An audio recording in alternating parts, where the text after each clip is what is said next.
The Bombela Concession Company has been ordered to conduct remedial work on parts of the Gautrain's tunnel in Johannesburg.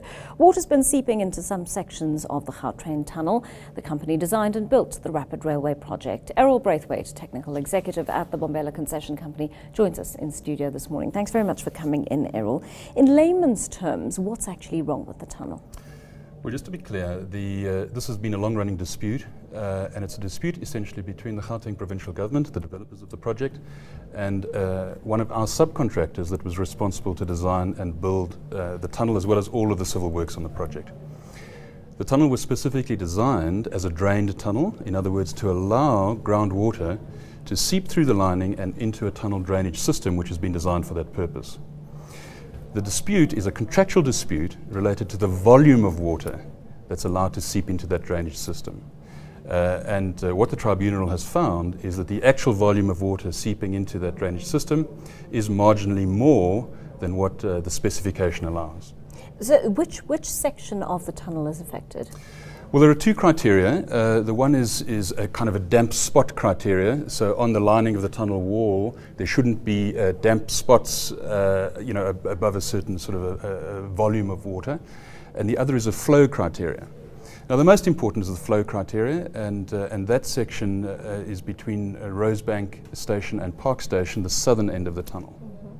I understand there's also a section round about Rodin School in Parktown that is affected. Well, that's in fact the start of the section, and from there going southwards is the affected section. Okay. What would the consequences of this kind of seepage be? Well, I think it's very important to emphasise that the tribunal did confirm, as has been confirmed by the railway safety regulator and independent experts, that there's no impact at all on either the functionality or the safety of the tunnel. So as far as JOSO passengers concerned, and as far as the Bombela Concession Company is concerned, it's business as usual. We carry on running the trains. Some additional work has been ordered. We don't know what the nature of that work is going to be yet, if any. So while those discussions are ongoing and plans are put in place, it'll be business as usual. And once it's been determined what needs to be done, what can be done, what should be done, we'll make that public. Well, clearly there is a problem here, and I'm not getting to this point with you. There's obviously a reason that this drainage issue has become a problem, and there must be some negative consequence, or you wouldn't be dealing with it. What is the negative consequence of the seepage problem? Well, we don't believe that there's any practical negative consequence at all. Not even for the infrastructure surrounding the tunnel? No, not at all. It's purely a contractual argument. You know, in the contract you have certain criteria set down.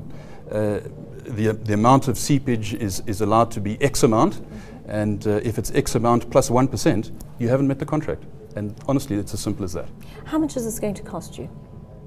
Well, it's very difficult to say at this stage, and of course it won't be a cost that affects the Bombela Concession Company. It will be a cost borne by our subcontractors, but they can only determine that once they determine what they're actually going to be doing, and I don't think they're there yet.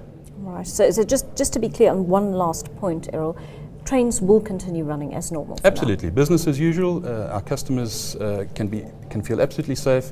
Trains are running to schedule this morning and will continue to do so until it's decided otherwise. You deserve to know more. eNCA.com